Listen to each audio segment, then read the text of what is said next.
نعم. أعوذ بالله من الشيطان الرجيم. بسم الله الرحمن الرحيم.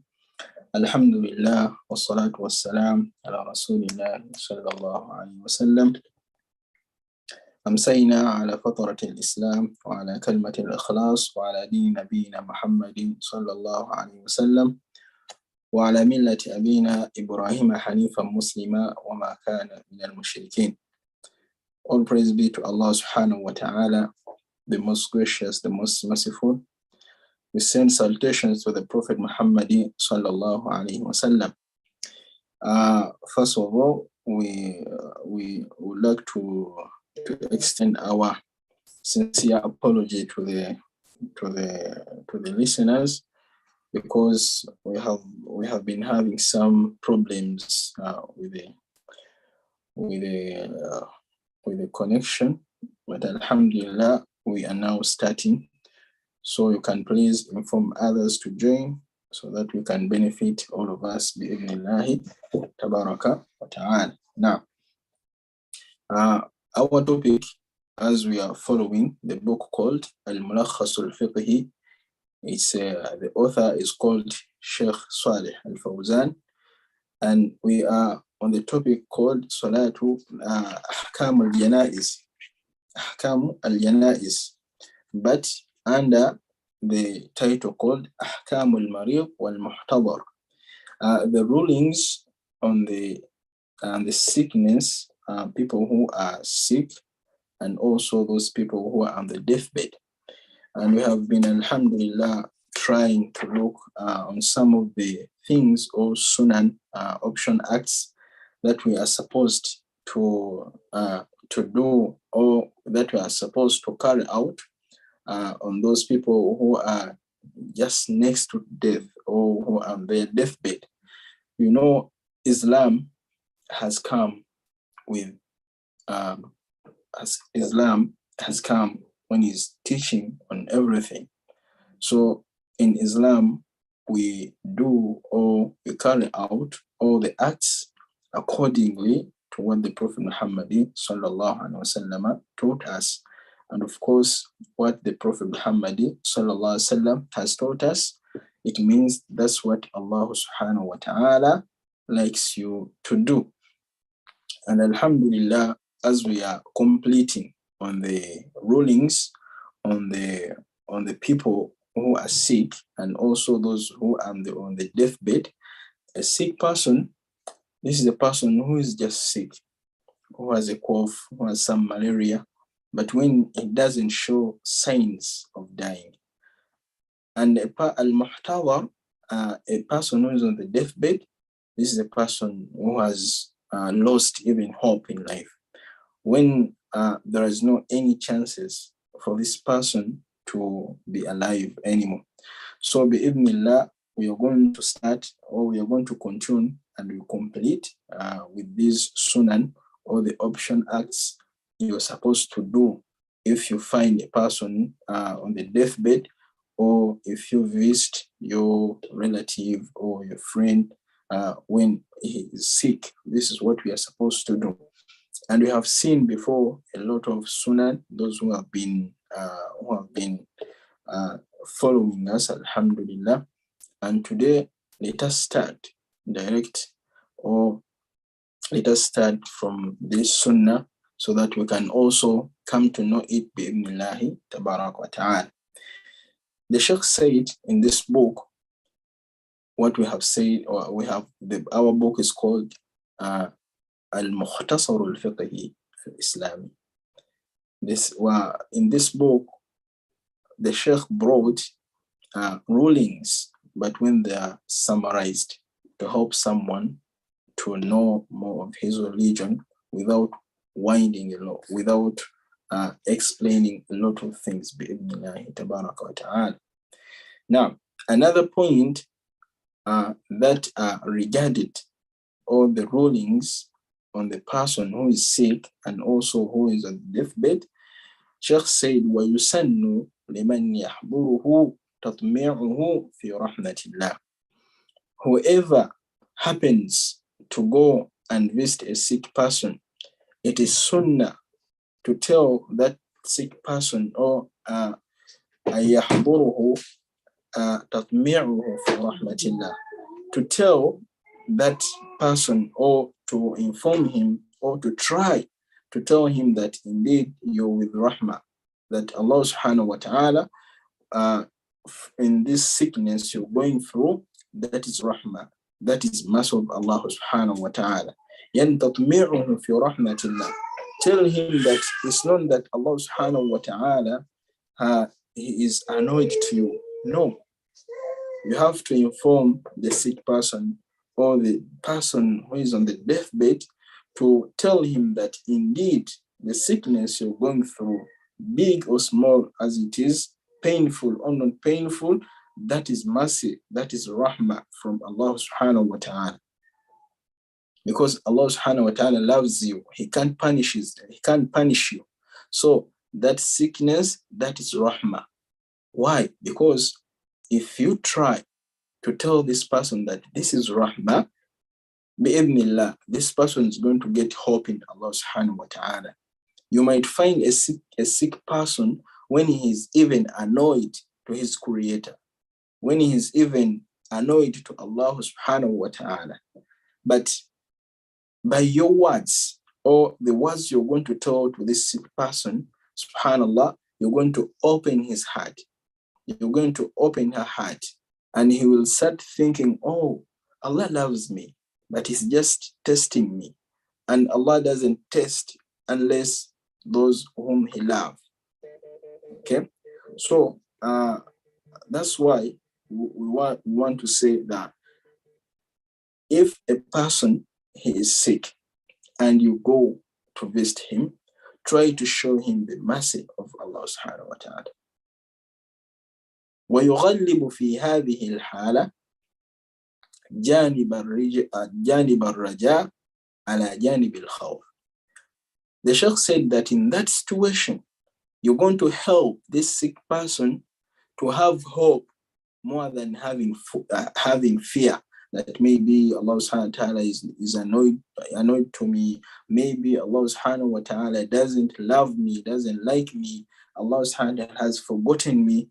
But with your words, you're going to tell him of rahmah. The words of rahmah is going to get more hope. And the fear will be low. وَأَمَّا فِي حَالَةِ الصِّحَّةِ, and the Sheikh said, but when it comes to a person who is okay, mashallah, is healthy, alhamdulillah, فَيَكُونُ خَوْفُهُ وَرَجَاؤُهُ مُتَسَاوِيَيْنِ. But for the person who is healthy, here it is different. If you find a person who is okay, mashallah, is healthy, you have al-khawf, the fear, and hope, they have to be on the same line. The hope shouldn't be so much, and the fear shouldn't be so much. They have to be on the same line. That is a person who is healthy. But for a person who is sick, you have to give him hope. Don't tell a sick person, subhanallah, you're going to die. You didn't used to look like this. You used to look good, mashallah, but subhanallah, see, you don't even have the skin, even you're getting so tiny. I think you might even die this week. As in, you don't need to tell a sick person such words, but you have to give him hope. بإذن الله. فيكون خوفه ورجاءه متساويين.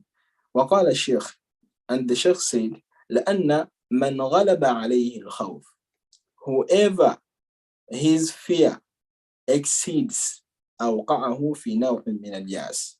If a person gets a lot of fear,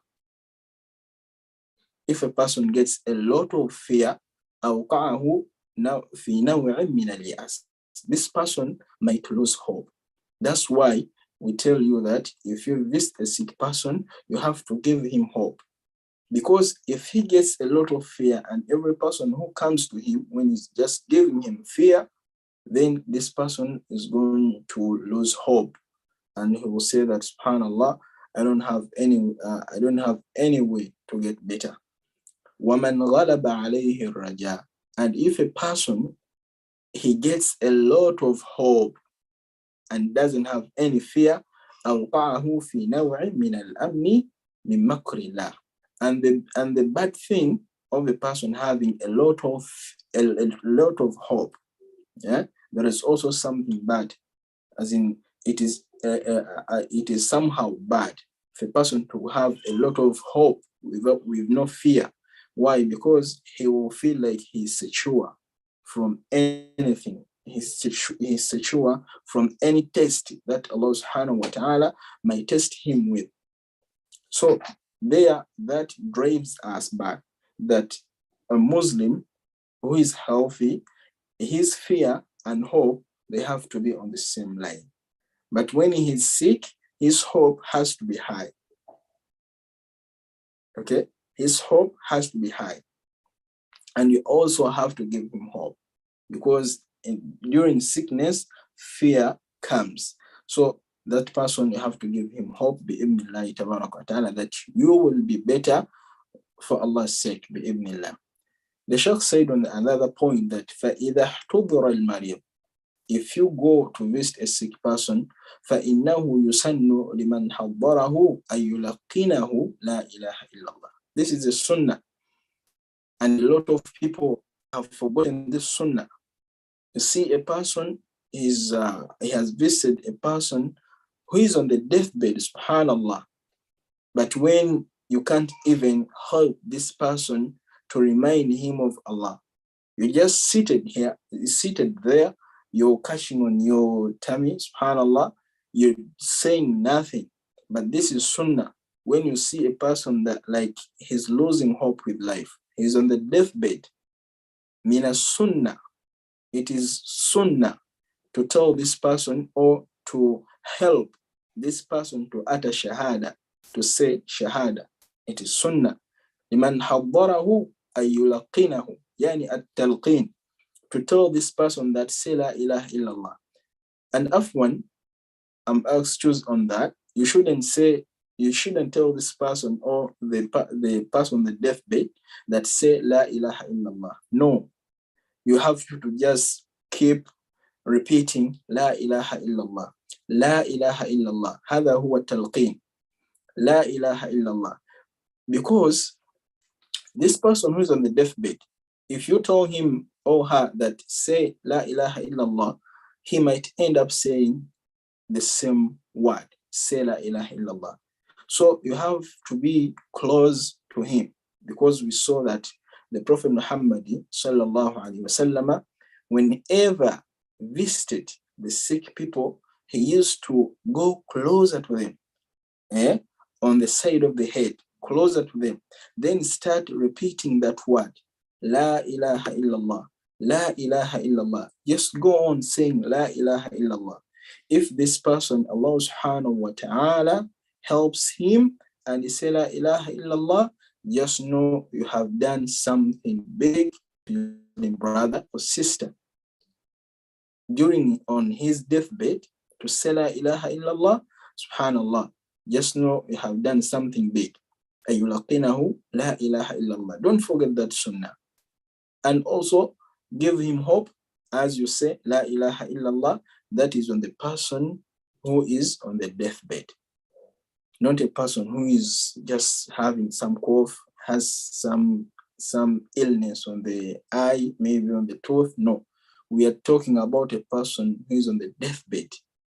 Laqinuhu, say la ilaha illallah, so that this person, if he dies, mashallah, he might enter Jannah bi'ibnillah. In the hadith of Muslim, the Shaykh said, he brought the hadith from Muslim. He said, laqinu mawtakum la ilaha illallah. That please keep repeating the word la ilaha illallah on your dead people, or on those people who are about to die.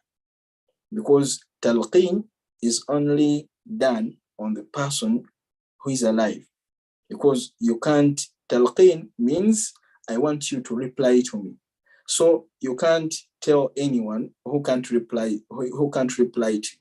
As in, it's better to say this word with the aim of this person might say it again.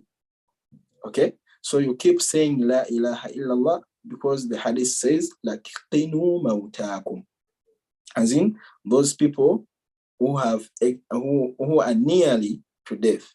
وَذَلِكَ, the Shaykh said, وَذَلِكَ لِأَجْلِ أَن يَمُوتَ عَلَى كَلْمَةِ الْإِخْلَاصِ. Why would you keep saying La ilaha illallah, wanting this brother of ours or the sister to die with the kalmat al-ikhlas, with the pure word, and that is shahada. فَتَكُونُ خِتَامَ كَلَامِهِ, let it be his last word. Help your sister, help your relative. La ilaha illallah to be the last word. فَعَنْ مُعَاذِ مَرْفُوعًا, Mu'adh, he says this hadith that the Prophet Muhammad sallallahu alaihi wasallam said, "Man kana akhiru kalami la ilaha illallah dakhala al-jannah." That whoever dies when his last word it is la ilaha illallah, dakhala al-jannah, that person he will indeed enter Jannah. Though I would like to remind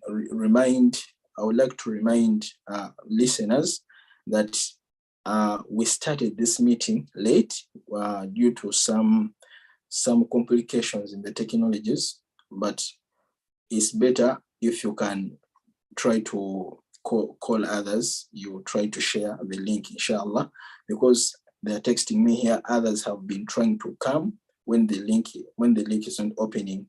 So it's better you can forward or share the link, and we can benefit all of us. We started late. Now, Man kana akhiru kalamihi la ilaha illallah dakhala al-jannah. The Prophet said, and he was sadiqul masduq, the Prophet Muhammad sallallahu alaihi wasallam, doesn't lie. He said that whoever will die and his last word is la ilaha illallah dakhala al-jannah. Wallahi, indeed, he will enter Jannah bi'idhnihi tabarak wa ta'ala. وَيَكُونُ تَلْقِينُهُ إِيَّاهَا بِرِفْقٍ.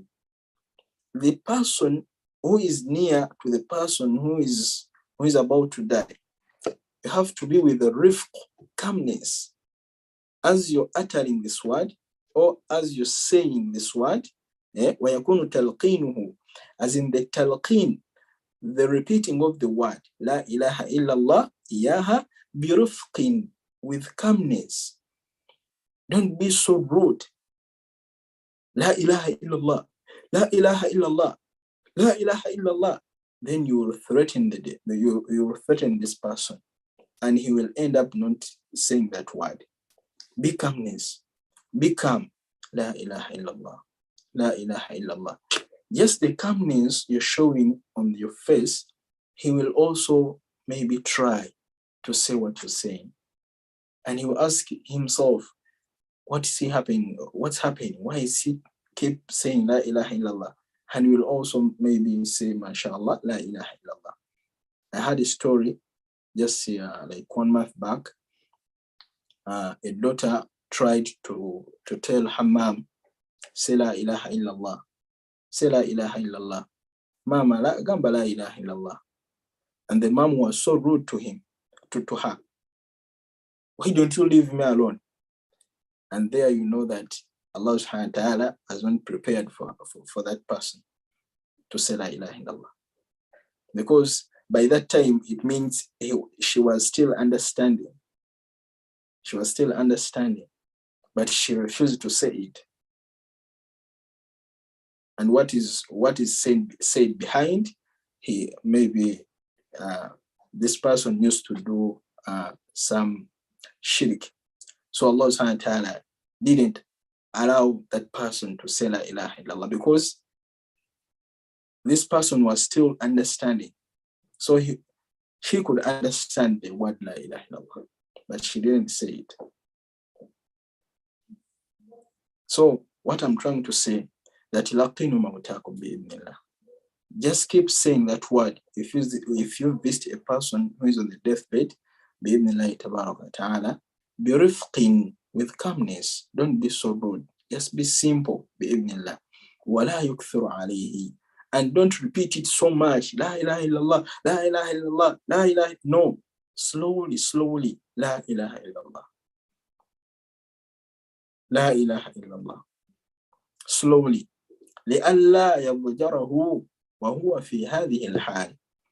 Because if you repeat it so much and when you wrote with no calmness, you might make that person, or you might put that person in fear. And that's not what we want. We want this person to say La ilaha illallah so that he will be guaranteed to Jannah bi'idhnillah. Another sunnah, when you visit a person who is sick and that person who is on the deathbed, وَيُسَنُّ أَن يُوَجِّهُ إِلَى الْقِبْلَةِ. It is better if that person is sick and is not looking the Qibla, أَيُوَجِّهَهُ إِلَى الْقِبْلَةِ, to set his bed to look in the Qibla. بِإِذْنِ. If you're in position to do that. Ulamas, scholars, have the ulamas,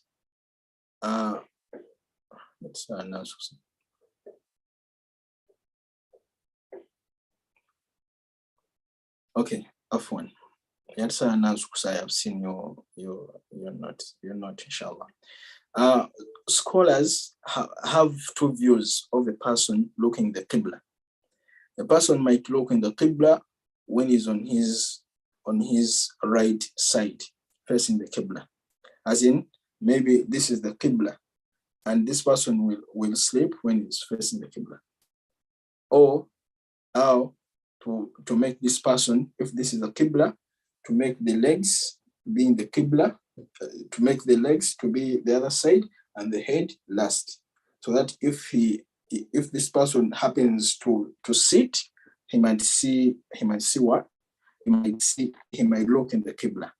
So those are two ways. They are all applied to a person who's nearly to death and also a person who has died.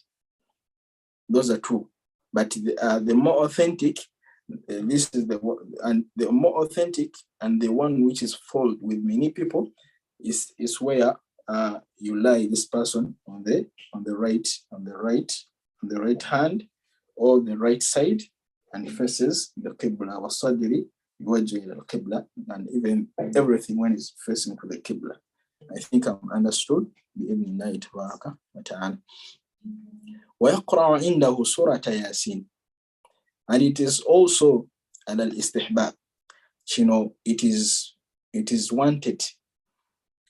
It's better if you could read Surah Yasin for that person, not for a dead person, please get me right.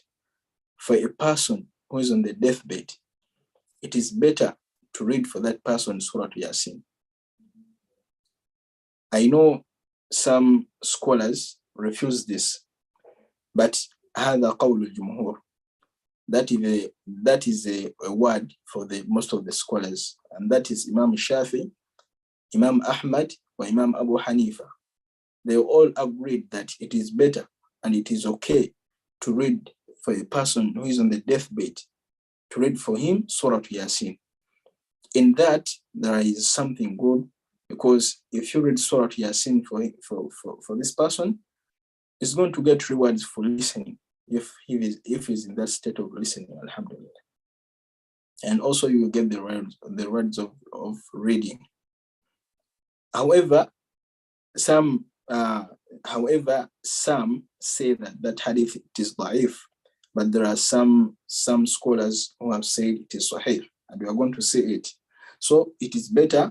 وَهَذَا قَوْلُ Sheikh Fawzan, and that is a word for Sheikh Fawzan, the book we are reading. So it is better also to read for this person Surah Yasin and al-istihbab. It is liked.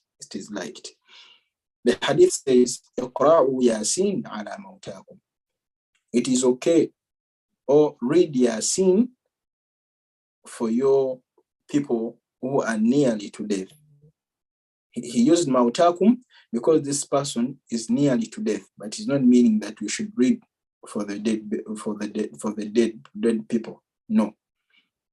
Rawahu Abu Dawud, that hadith was brought in the book of Abu Dawud or Ibn Majah, and Ibn Majah وصححه Ibn Hibban. And Ibn Hibban said that hadith, it is sahih, it is correct. وَالْمُرَادُ بِقَوْلِهِ مَوْتَاكُمْ, and the meaning of مَوْتَاكُمْ in that hadith, مَنْ حَضَرَتُهُ الْوَفَاء, that person who is nearly to death, or who is on the deathbed. أَمَّا مَنْ مَاتَ, but if a person dies, فَإِنَّهُ لَا يُقْرَأُ عَلَيْهِ, that person, it is not allowed to read Yasin or to read Yasin, because it's what we are reading here, is to read Yasin on that person who has died. فَالْقَرَاءَةُ عَلَى الْمَيِّتِ بَعْدَ مَوْتِهِ بِدْعَةٌ, reading Quran or Surah Yasin, or reading Quran for the person after his death or after has died, bid'ah, that is an innovation. بخلاف القراءة على الذي يحتضر,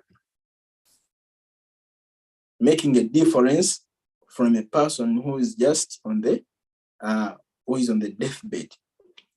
Let me clarify this. It is bid'ah to read for al-mayyit, to read Quran for a person who has died, and it is okay to read Surah Yasin for the person who is on the deathbed. I have said that Imam Shafi'i, Imam Ahmad, or Imam Abu Hanifa يقعون على هذا القول. They are on that word. They say it's okay. وهذا قول الجمهور. It's okay. فإنها سنة. The Sheikh even said that هذا السنة. هذه السنة. It is sunnah. فالقراءة عند الجنازة أو على القبر أو لروح الميت كل هذا من البدع. But reading Quran on the day for the janaza, or as in for the dead, or al qabri, or going to the qabri to read the Quran there, subhanallah, or li ruh al mayit, or converging and start reading Quran and you send it to the dead person, all of that is bid'ah, allati ma anzala Allahu biha min sultan. That one, Allah subhanahu wa ta'ala has not recommended us to do that, not even the Prophet Muhammad sallallahu alaihi wasallam. We all Muslims have to know all these sunnah or sunan. We have to know all these optional acts, that because this is our daily life. You have to know what you're supposed to do when you're sick. You have to know what you're supposed to do if it is your mom, if it is your dad, if it is your sister, when she's in this situation. You have to know what Islam says. What am I supposed to do? So this is what we are reading. We have said it is okay to read for this person Yasin.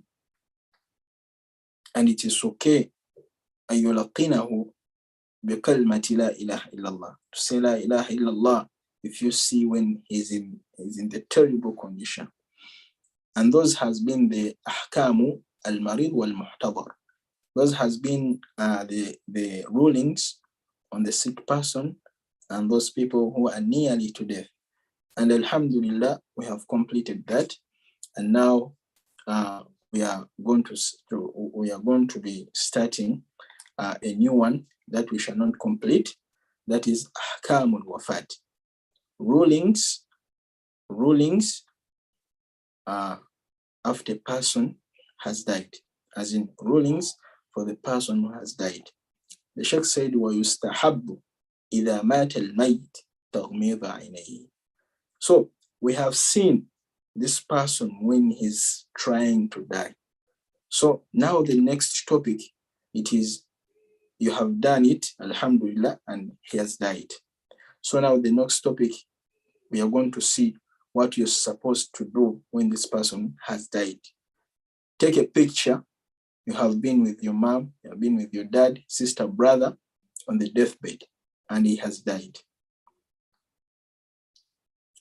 Alhamdulillah, maybe when he has said la ilaha illallah. So what are you supposed to do next? That's where we are. وَيُسْتَحَبُّ إِذَا مَاتَ الْمَيِّتِ تَغْمِيضَ عَيْنَيْهِ. It is good and it is sunnah, because that is what even was done on the Prophet Muhammad sallallahu alaihi wasallam.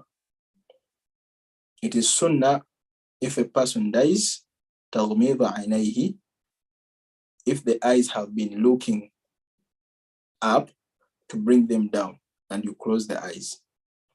لأن النبي صلى الله عليه وسلم أغمض أبا سلمة رضي الله عنه, because the Prophet Muhammad صلى الله عليه وسلم, when he visited Abu Salama in his home when he was when he was dying, because the Prophet Muhammad صلى الله عليه وسلم reached there when Abu Salama has already died, but when he's looking, so the wife and the family didn't know that even Abu Salama has died. It's the Prophet Muhammad sallallahu alaihi wasallam who got to know that Abu Salama has died. So what did he do? The first thing, he closed the eyes. أغمض أبا سلمة. He closed the eyes of Abu Salama لما مات, when he died. وقال إن الروح إذا قبض. And he said these words, that إن الروح, when the soul إذا قبض has been taken away from the body of a person, تبعه البصر, the eyes follow the soul. Because when they remove the soul from you, it is taken in the heaven up. So the eyes keep following the soul. So that's why you will find a dead person when the eyes are looking up. So what are you supposed to do? To close the eyes. That is the first thing you're supposed to do, to close the eyes. فَلَا تَقُولُوا إِلَّا خَيْرًا.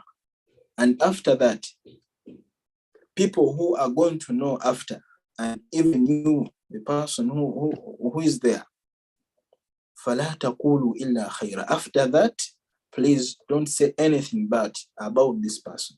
Just say good thing. فَلَا تَقُولُوا إِلَّا خَيْرًا. We don't talk ill on the dead person, because where he or she is going, he has enough. He has enough problems where he's heading. So please forgive him for the rest, what has left on the earth. فَلَا تَقُولُوا إِلَّا خَيْرًا. Don't say unless you're saying something good. فَإِنَّ الْمَلَائِكَةَ يُؤَمِّنُونَ عَلَى مَا تَقُولُونَ. Because the angels, for them, they just say Amen for anything you're saying. So if you say something bad, the angels will say Amen. Because نحن شهداء, we are witness. We are witness on earth here. So if you say good, alhamdulillah. If you say bad, they are going to write that bad thing on your brother or sister. So فَلَا تَقُولُوا إِلَّا خَيْرًا. And one of the hadith of Aisha radiallahu anha, al-Mu'mineen, she said, لا تسبوا الأموات. That the Prophet Muhammad sallallahu alaihi wasallam said, لا تسبوا الأموات. Please don't abuse the dead people. Don't abuse. فَإِنَّهُمْ قَدْ أَفْضَوْا إِلَى مَا قَدَّمْ. These things we are abusing them, they are going to be written in their books. They are going to be added on the punishments so that they can be punished. So why would you talk ill on the dead people? Please, let's not talk ill on the dead people. وَيُسَنُّ سَتْرُ الْمَيِّتِ بَعْدَ وَفَاتِهِ بِثَوْبٍ. And it is also sunnah to cover a dead person after dying. It is sunnah to cover him. You cover him all from the toes to the head. In one of the hadith, روت عائشة رضي الله عنها, Aisha said, أن النبي صلى الله عليه وسلم حين توفي سجي ببرد هبرة. That when the Prophet Muhammad sallallahu alaihi wasallam said, when the Prophet Muhammad sallallahu alaihi wasallam died, سجي ببرد هبرة, that he was covered with a striped Yemen garment. This is a garment that the Prophet Muhammad sallallahu alaihi wasallam used to love. They used to make them from Yemen. Used to be brought from Yemen. They are made from cotton. So he used to love this garment. So even when he died, that is the same garment was buried in. So with that, inshallah, we shall be starting maybe from there. Or let me finish with this point because it is also important. وينبغي الإسراع في تجهيزه إذا تحقق موته. It is also sunnah to hurry up to bury this person if you confirm his death. Please don't bury someone when the heart is still beating, though he's not responding to you. Like the people who are in coma. You might bury a person who is in coma. But if you find out that he still has some breath or some heart beating, though he can't hear you, please don't bury. That's why the Shaykh said, إِذَا تُحِقِّقَ مَوْتُهُ, if you confirm his death. لقوله صلى الله عليه وسلم, because due to the hadith of the Prophet Muhammad صلى الله عليه وسلم, لا ينبغي لجيفة مسلم أن تحبس بين ظهران أهله. It is not needed, it is not even required to make a dead body of a Muslim to stay around people, as in to stay there for more than a day. Why would you do that? You don't need to do that. That hadith, it is from Abu Dawud. ولأن في ذلك حفظا للميت من التغير. And also the good thing in that, why is it important to bury that person in time? حفظا للميت من التغير. It helps this dead person not to change, to start smelling to people, to become a problem to people. Subhanallah. It helps this person to be, mashallah, as in to regain the respect, because وَلَقَدْ كَرَّمْنَا بَنِي آدَمَ, we have made al-insan, we have made a person respectful during his life, and even after his death, this person remains respectful. So making the body to stay there and start smells for people, or even changing the color though it's not smelling, that is bad for a Muslim brother who has died, to make him wait like for a week. Why are you making the person waiting? No, we are waiting for the uncle from UK. He's coming, and also he has some children in America. They are coming, and they are going to take like 4 days. Subhanallah. Why would you do that? Please, let's not do that. Let us be believers. Imam Ahmad said, "Karamatul mayit ta'jiluhu." Imam Ahmad said, "Karamatul mayit ta'jiluhu." The respect for the dead person, it is to bury him there and there. Awujjabo wadde omuntu ekitiibwa. Singa omuntu afa n'omuziikirawo, bimu ku biraga nti omuwadde ekitiibwa kukubeera nti omuziikirawo there and there n'avaamu. Tekiraga okumulwisawo, tekiraga nti mumwagala nnyo. Nedda. Agambye karamatul mayyit ta'jilu, kumwanguya. Kyentegeeza singa afa ku ssaawa 10 ez'olweggulu, musobola n'omuziika ekiro ku ssaawa 2. If that person dies at 4 in the evening, it is even okay to bury this person at night, at 8 or at 9. It is okay to bury at night. If I'm not mistaken, even the Prophet Muhammad was buried at night. But you find people in Uganda, they think maybe burying at night, it is not accepted, but it is sunnah actually. So, bi'idhnillah, wala basi ayuntadharahu bihi may yahduruhu min waliyi aw ghayr. Though it is okay if there is a significance in making this dead person to wait, it is okay, as we are waiting for other people maybe to come, or waliyuhu, the relatives, or ghayri, and also others. إن كان قريبا ولم يخشى على الميت من التغير. But we do this when maybe they are just not far distance, when it's not going to take a lot of days. Like maybe a person might die at 11 in the morning.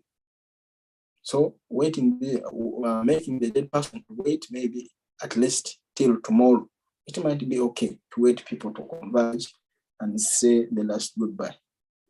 That one, it might be okay, but waiting for a week, there is no reason why we make a person to wait for a week unless there are some other circumstances.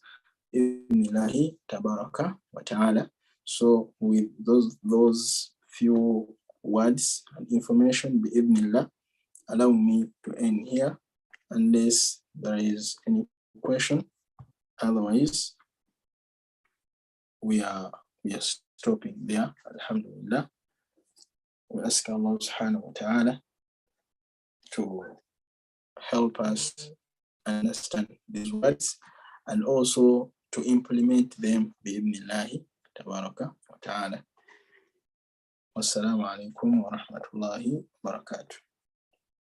Wabaawo alina ekibuuzo osobola okuwanika, bwe tuba tukimanyi tukiddemu, bwe tetukimanyi si musango bi'idhnillah.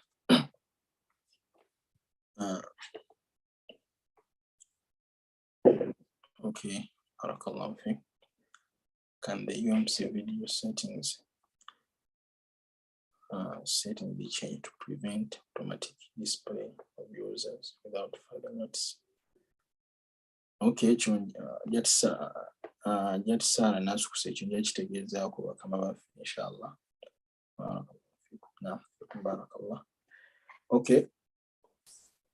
Wabanga there is no any question, let me assume maybe bi'idhnillah I've understood all of the points because I have tried to go slow and also trying to explain each and every point. So we ask Allah subhanahu wa ta'ala to reward us abundantly for the time we have given in to know our deen bi'idhnillahi tabaraka wa ta'ala. نسأل الله يتقبل منا وأن يوفقنا في أمرنا. ربنا أتنا في الدنيا حسنة وفي الآخرة حسنة وقنا عذاب النار. ربنا زدنا علما وارزقنا فهما. وصلى اللهم على سيدنا وحبيبنا مولانا محمد صلى الله عليه وسلم.